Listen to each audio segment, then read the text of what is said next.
ஓம் நமோ நாராயணாய. அனைவருக்கும் வணக்கம். திருமலையோட முக்கிய விழாவான ஆணிவார ஆஸ்தானம் வர்ற ஜூலை 16ஆம் தேதி நடக்க இருக்குது. அதை பற்றி டீட்டெயிலாக பார்க்க போகிறோம். வீடியோவை ஸ்கிப் பண்ணாமல் முழுசாக பாருங்கள். திருமலை திருப்பதி குறித்த தகவல்களை உடனுக்குடனே தெரிஞ்சுக்க சாகிமா விலாக் வாட்ஸ்அப் சேனலில் ஜாயின் பண்ணிக்கங்க. லிங்க் டிஸ்கிரிப்ஷனில் இருக்குது. திருமலையில் ஒவ்வொரு நாளும் அதிகாலையில் கொழுவு தர்பார் சேவை ஏகாந்தமாக நடத்துவாங்க. அதில் கொழுவு சீனிவாச மூர்த்தி முன்னாடி முதல் நாள் வந்த வரவு செலவு கணக்கை ஒப்பிப்பாங்க. அதே போல் அன்றைய தினத்துக்கான பஞ்சாங்கத்தையும் வாசித்து காட்டுவாங்க. அதே போன்ற ஒரு நிகழ்வு தான் இந்த ஆணிவார ஆஸ்தானம். திருமலையில் வருடந்தோறும் பல்வேறு விதமான விழாக்கள் நடைபெற்று வந்தாலும் ஒரு 4 விழாக்கள் மட்டும்தான் முக்கியமானதாக கருதப்படுது. வருடாந்திர பிரம்மோற்சவம், சர்வ ஏகாதேசி, உகாதி மற்றும் இந்த ஆணிவார ஆஸ்தானம். திருமலை திருப்பதி தேவஸ்தானமான டிடிடி ஆரம்பிக்கப்பட்ட நாளில் இருந்து ஏப்ரல் 1ஆம் தேதியில் இருந்து மார்ச் 31ஆம் தேதி வரைக்கும் தான் அக்கௌண்டிங் இயர் மெயின்டைன் பண்ணிட்டு வர்றாங்க. ஆனால் அதற்கு முந்தைய காலகட்டத்தில் பார்த்தோம்னா ஆடி 1ஆம் தேதியில் இருந்து ஆணி 31ஆம் தேதி வரைக்கும் தான் அக்கௌண்டிங் இயராக இருந்தது. இது எதனாலேனா உத்தராயண காலம் முடிஞ்சு தட்சிணாயன காலம் ஆரம்பிக்கும் பொழுது தான் கணக்கு வழக்கு முடிக்கணும்.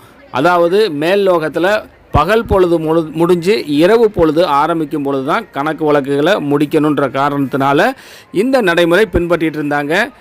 பழைய நடைமுறையை விடக்கூடாதுங்கிற ஒரே காரணத்துக்காக தான் இந்த ஆணிவார ஆஸ்தானம் கடைபிடிச்சிட்டு வராங்க.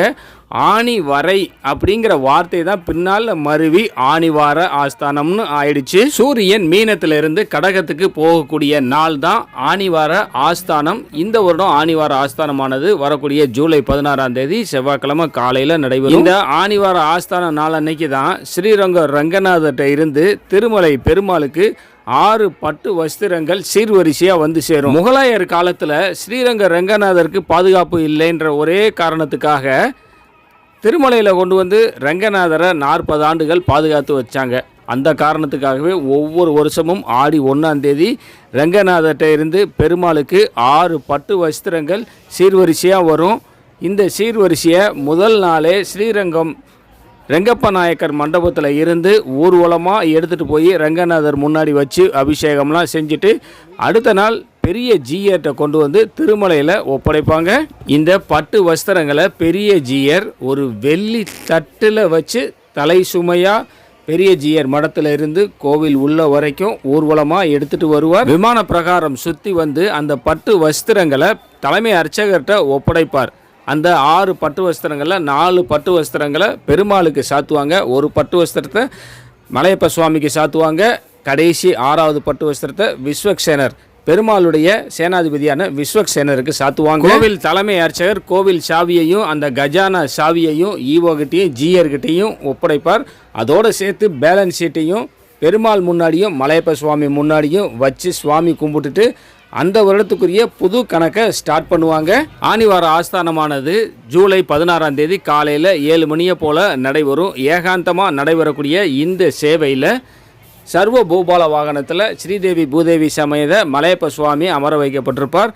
கருடாழ்வாரை பார்த்த வாக்கில் அமர்ந்திருப்பார். அவர் பக்கத்திலேயே விஸ்வக்சேனரும் இருப்பார். தரிசனத்துக்காக நம்ம உள்ளே போகும்போது ரைட் சைடில் பார்த்தோம்னா நம்மளை பார்த்த மாதிரி சர்வ பூபால வாகனத்தில் மலையப்ப சுவாமி இருப்பார். அதே போல் விஸ்வக்சேனரும் அவர் பக்கத்திலே இருப்பார். மூலவரையும் தரிசனம் பண்ணலாம்.